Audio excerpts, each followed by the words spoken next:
যিয়ে তোমাৰ চকুলো আৰু হৃদয়ক বুজি পায়। তেওঁ হাজাৰ বন্ধুতকৈ উত্তম, যিয়ে কেৱল তোমাৰ হাঁহিক চিনি পায়।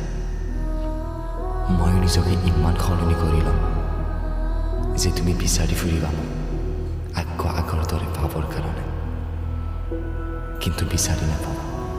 এটা সময় আছিল যেতিয়া আমাৰ দুয়োৰে মাজৰ কথা শেষ নহৈছিল, আৰু এতিয়া সকলো শেষ হৈ গ'ল। নাজানো সেই সময়বোৰ ক'ত হেৰাই গ'ল। মই গৌৰৱ কৰিছিলোঁ যে মোক ভাল পোৱা মানুহ বহুত আছে এই পৃথিৱী। পিছত বুজি পালোঁ যে সকলো নিজৰ প্ৰয়োজনৰ কাৰণেহে ভাল পাইছিল মোক। বহুত কষ্ট দিয়ে ন মোৰ কথাই তোমাক। চাবা, এদিন মোৰ মৌনতাই তোমাক কন্দুৱাই দিব। ভাগ্যতকৈও বেছি তোমাৰ ওপৰত বিশ্বাস কৰিছিলোঁ, তথাপিও ভাগ্য সিমান সলনি নহ'ল যিমান তুমি সলনি হ'ল।